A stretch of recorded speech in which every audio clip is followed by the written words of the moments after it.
Мальчик оказался в океанариуме и упал в бассейн к настоящей касатке. Вы даже не представляете, что было дальше. В море плавает стая касаток. Они грациозно выныривают и резвятся на поверхности воды, словно танцуя. За ними наблюдают китоловы. Они хотят поймать одну из касаток и посадить ее в океанариум, чтобы привлекать больше посетителей. Моряки подплывают поближе к стае, раскидывают свои сети, отгоняют одну из касаток от стаи и ловят ее в сеть. Оказавшись в плену, касатка издает жалобные звуки. Она словно обращается к своим сородичам и просит их о помощи. Касатки плавают рядом с пленником, но не могут его освободить. Мальчишка на городской площади подходит к незнакомой женщине и просит у нее денег на билет домой, поскольку его мама потерялась. Добрая женщина дает ему немного денег. То же самое делает еще несколько ребят. Они попрошайничают, чтобы купить себе еды. Им удается собрать $3. Попрошайки видят, как семейная пара покидает столик уличного кафе и оставляет много недоеденных блюд. Они бегут туда и забирают все, что осталось на столе, несмотря на удивленные взгляды других посетителей.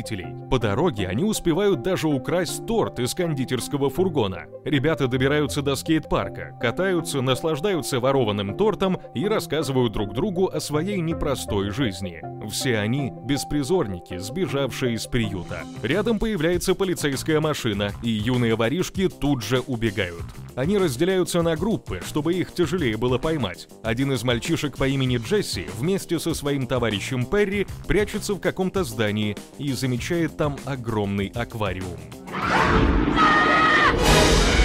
Джесси в ужасе убегает прочь, но потом решает вернуться и выяснить, кто же там сидит. Оказывается, это большая касатка. Вскоре в здании появляется полиция и арестовывает его. Мальчика отправляют на встречу с социальным работником. Ему решают дать еще один шанс и предлагают отработать 2 недели в парке развлечений в качестве наказания. Если он не справится, то его отправят в исправительную колонию для малолетних преступников. Джесси отдают в приемную семью. Это семейная пара, Глен и Энни. Мальчик ведет себя очень замкнуто и ничего не хочет, но все же соглашается пообедать со своими приемными родителями. Джесси показывают его комнату и дарят ему подарок. Оставшись наедине, он играет на своей губной гармошке. На следующий день Глен вручает Джесси велосипед и объясняет, как добраться в парк развлечений, где мальчик должен пройти испытательный срок. Наш герой приезжает туда и направляется к заведующему по имени Рэндальф. Он живет в небольшом доме на пристани. Джесси заходит внутрь и замечает там множество макетов кораблей и различных морских обитателей. Появляется Рэндальф и дает Джесси первое задание. Он должен отмыть граффити со стенок аквариума. Там мальчик снова видит ту самую касатку, что недавно его напугало. Он выходит на улицу, чтобы увидеть ее в бассейне, и с восторгом смотрит, как она прыгает над водой. За его спиной появляется Рэндальф и говорит, что эту касатку зовут Вилли. Его нужно уважать, и тогда он будет уважать тебя. Джесси возвращается к своей работе, а потом поднимается наверх и замечает женщину, которая вместе с 2 морскими котиками выступает перед публикой. Ее зовут Рэй, и она профессиональная дрессировщица. Джесси увлеченно смотрит на это представление, а вскоре замечает Вилли. Рэй просит мальчика быть осторожным с этой касаткой. Дома Джесси снова играет на своей губной гармошке. К нему подходит Глен и предлагает вместе сыграть в бейсбол. Поначалу мальчик не соглашается, но за пару баксов он меняет свое мнение. На следующий день Джесси продолжает отмывать окна аквариума. Он играет на своей гармошке, чтобы работа проходила веселее. Услышав красивую мелодию, к мальчику подплывает Вилли и даже начинает ему подпевать. Джесси бежит наверх, поближе к бассейну, и продолжает играть. Там появляется Рэй. Она говорит, что касатки невероятно умные и добрые животные, и просит Джесси о помощи. Они вместе перебирают рыбу, чтобы накормить жителей парка. Ночью мальчик сбегает из дома и спешит в океанариум. Там он снова играет на своей губной гармошке для Вилли. В парке кто-то появляется. Джесси убегает, поскальзывается, случайно падает в бассейн и тут же идет на дно. Вилли подхватывает его и выносит на поверхность. Джесси приходит в себя и благодарит касатку за спасение своей жизни. Его замечает Рэндальф и угощает мальчишку чаем. Джесси говорит, что они с Вилли уважают друг друга, и Рэндальф дарит мальчику макет касатки. Мужчина отвозит Джесси домой, и там его встречают взволнованные приемные родители. Рэндальф говорит, что хотел бы предложить Джесси постоянную работу в океанариуме. Глен и Энни соглашаются, но при условии, что мальчик будет работать только днем. На следующий день Джесси приезжает на работу и видит возле бассейна двоих незнакомых мужчин. Они держат Вилли в какой-то сетке и ругаются, так как эта касатка не поддается дрессировке. Джесси незаметно выпускает Вилли из сетей, а сам прячется. Это замечает Рэндольф, но не ругает мальчика, а наоборот благодарит его. Владельцы касатки очень недовольны тем, что это животное не приносит им никакой прибыли. Джесси отправляется на рынок, чтобы купить для Вилли самую лучшую рыбу. Там он встречается со своими беспризорными товарищами. Они предлагают Джесси вернуться в банду, но мальчик отказывается. Он возвращается к Вилли с купленной на рынке рыбой и играет для него на своей губной гармошке. Когда касатка подплывает поближе, Джесси кормит его рыбой. Вилли впервые позволяет себя погладить, следует за мальчиком, повторяет его движения и даже пытается что-то сказать ему на своем языке. Это замечает Рэндольф. Он зовет Рэй и говорит, что Вилли нашел родственную душу. Джесси и Вилли развлекаются и дурачатся. Мальчик снова кормит своего друга рыбой и предлагает Рэй сделать то же самое. Однако Вилли не хочет с ней дружить. Женщина говорит, что Вилли ей не доверяет и просит Джесси дрессировать это умное животное. Рэй хочет, чтобы они показывали публике различные акробатические трюки. На следующий день, во время уборки в океанариуме, Джесси слышит, как его зовет Вилли. Мальчик общается с касаткой с помощью слов и жестов, и вскоре они становятся настоящими, близкими друзьями. Вилли выполняет все его команды, но иногда издает очень жалобные звуки.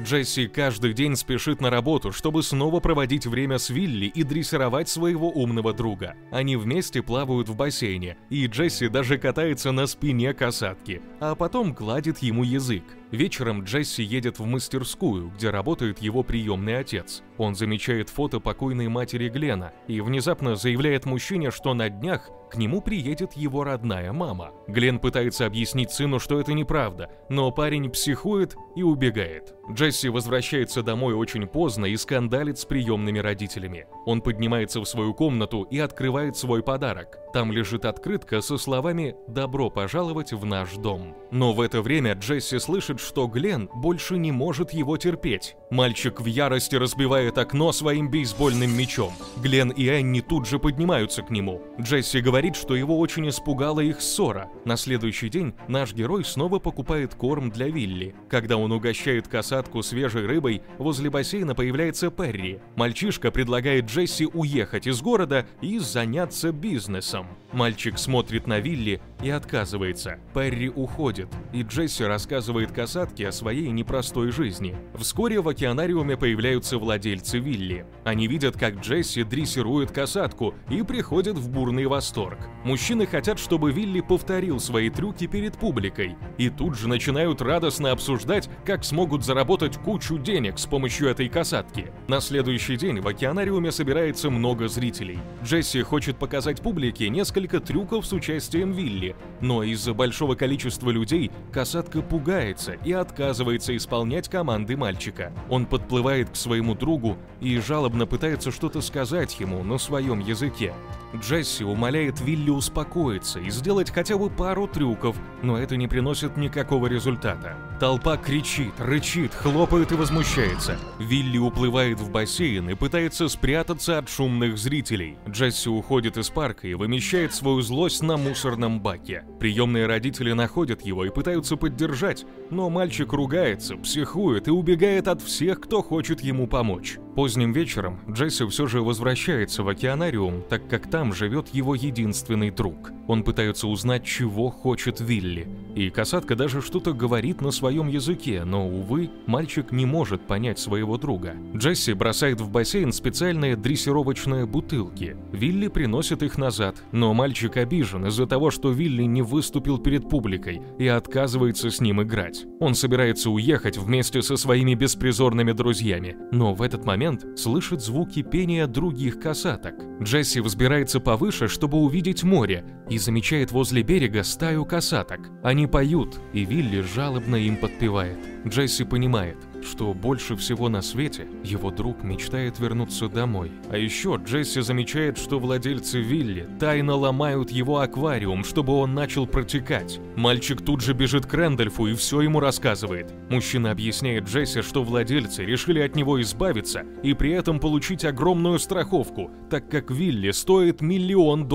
Джесси предлагает освободить вилли и вывести его в открытое море. Рэндольф согласен, ведь это единственный шанс спасти ему жизнь. Также к ним присоединяется Рэй. С помощью трактора они укладывают Вилли в специальный слинг, а потом угоняют пикап Глена, грузят касатку на прицеп и направляются к морю. Глен замечает пропажу своей машины и тут же звонит в полицию. Также они с Энни узнают, что Джесси тоже исчез. О пропаже касатки докладывают владельцу вилли, и мужчина приходит в ярость. Наши герои спешат к морю, однако перед ними на пути появляется упавшее дерево. Когда они пытаются его объехать, их машину сносят на обочину. У наших героев не получается снова выехать на дорогу. Тем временем на поиски Джесси отправляются его приемные родители. Мальчик звонит им и умоляет о помощи. Когда Глен и Энни находят мальчика, он со слезами на глазах просит своего приемного отца спасти Вилли. Глен соглашается, и Джесси впервые обнимает его. С помощью троса нашим героям удается вытащить машину из кювета, и они успешно продолжают свой путь к морю. Более того, они даже успевают заехать на мойку, чтобы облить Вилли водой. Проблема в том, что их уже разыскивают владельцы касатки. Ближе к утру на пристани, практически возле самого моря, их путь преграждают владельцы вилли вместе со своими помощниками. Глен смотрит на Джесси, пару секунд размышляет, а потом идет на таран и разбивает ворота. И вот Вилли уже в море, но он почему-то не хочет плыть. Рэндольф думает, что касатке плохо, ведь он никогда не был так долго без воды. Владельцы Джесси догоняют наших героев. Начинается драка. Вилли наконец-то начинает плыть. На его пути находятся 2 баржи с рыболовными сетями, чтобы касатка не смогла выйти в открытое море. Джесси видит это, бежит вдоль берега и зовет Вилли к себе. Касатка заплывает в небольшое ущелье, и там мальчик говорит своему другу, что очень сильно его любит. Джесси пытается показать Вилли путь к выходу в открытое море, но для этого касатке необходимо преодолеть небольшой барьер в виде груды камней. Джесси бежит на эту каменную скалу и взмахивает рукой, как во время их трюков в бассейне. Вилли перепрыгивает препятствие и выходит в открытое море, где воссоединяется со своей стаей. Джесси обнимает своих приемных родителей, и они вместе возвращаются домой. Вилли теперь свободен, а это главное.